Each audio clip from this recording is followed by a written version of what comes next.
Hello everyone.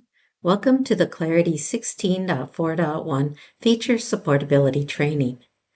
My name is Catherine Ellis and I'm a Clarity Product Manager. In this video, I'll explain the improvements to the parameters for executing the time slicing sync job.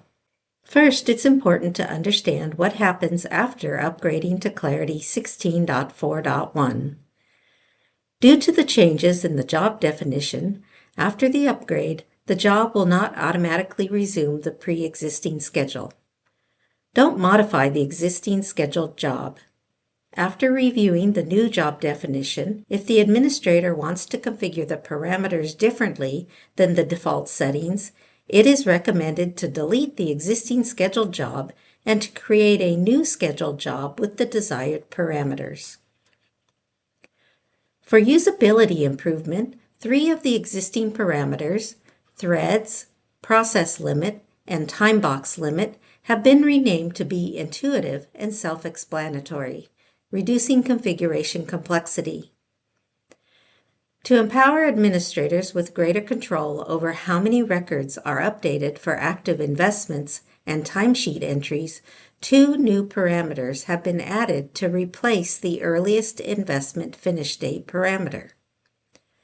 By introducing precise controls, you can accelerate job processing times without losing access to recent operationally relevant data.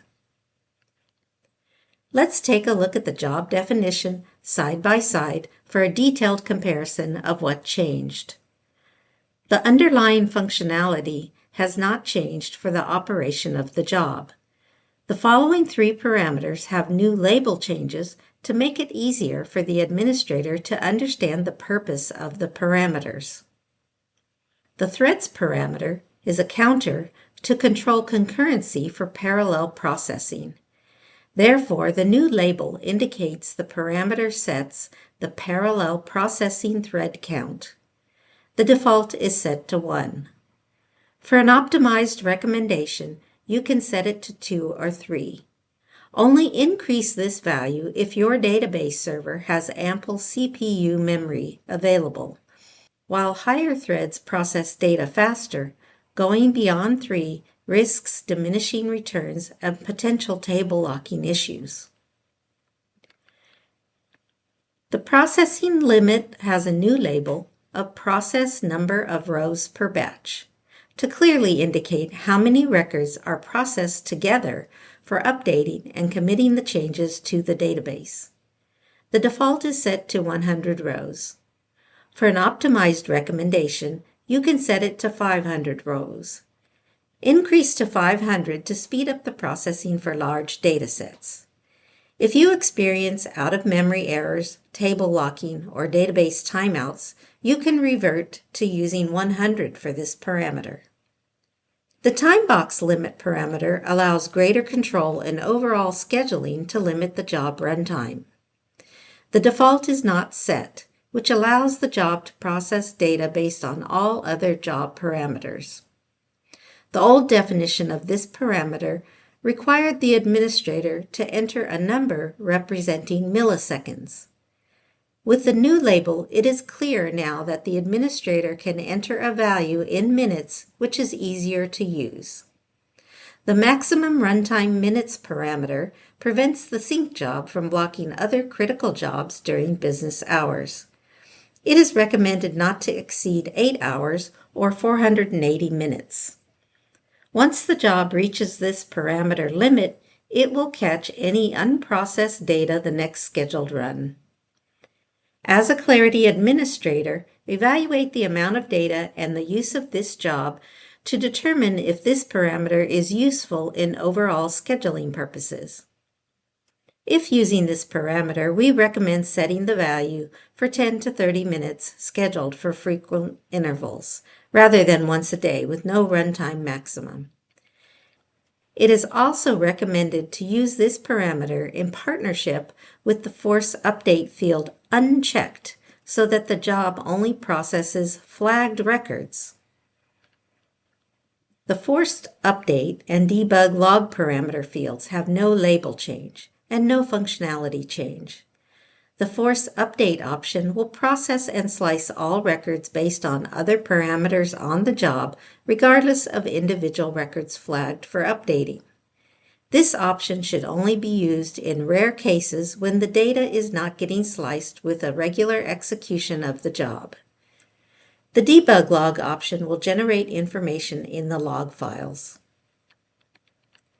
Now let's look at the new parameters introduced for controlling data to be processed. In the prior release, the earliest investment finish parameter was used for limiting both investment data and timesheet data based on a specific date selected. Due to the nature of specifying a specific date, using this in a recurring schedule meant that the amount of records processed grew over time. With the two new parameters, greater control now allows the administrator to specify a limit that is relative to the date when the job is running. Both parameters determine a relative date beginning on the first day of the determined month, and it is used to select which records are processed by the job, comparing it to the finish date of active investments or of timesheet entries. For our first parameter, the default is set to 60 months, or 5 years, for the number of prior months for limiting investment data.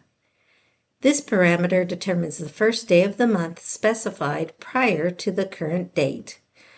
Example, if the current month is January 2026, using the default of 60 months, the job will select and process active investments with an investment finish date greater than or equal to January 1st of the year 2021. SQL curves are processed from the source curve data in the tables for assignments, cost plan details, investments, and staffing. A blank value will allow the job to process all active investments without this date limitation. The second parameter has a default set to 24 months, or 2 years, for the number of prior months for limiting timesheet data. SQL curves are processed from the source time entry curves.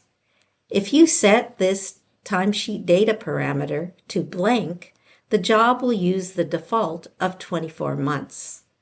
If you enter a value greater than 84 months for this particular parameter, the job will fail with a message in the log to indicate the entry exceeds 84 months. If you set the parameters to 0 for either of these two options, the system will process the items with a finish date greater than or equal to the first day of running the job in the current month. Let's look at some examples of running the job with different parameters and the impact to the amount of time the job will process data. Existing sliced investment or timesheet SQL curves that do not fall within the parameter limitations are not processed, not removed, and not updated. Therefore, if older data was already sliced, the SQL curve slice data will remain. The original source curves will always hold the original data and can be sliced at any time using the job with appropriate parameters. The first two examples use the default values for limiting the investment and timesheet data with a variation of using the forced update option. The other two examples are not recommended unless you carefully review the amount of data to be processed and have determined that this combination is needed in a rare situation. Now that you have an understanding of the parameter enhancements, take time to review how you want to schedule this job after upgrading to Clarity 16.4.1. After reviewing the new job definition, if you want to configure the parameters differently than the default settings, it is recommended to delete the existing scheduled job and to create a new scheduled job with the desired parameters. Thank you for your attention in this presentation of the new enhancements for the Clarity Time Slicing Sync job.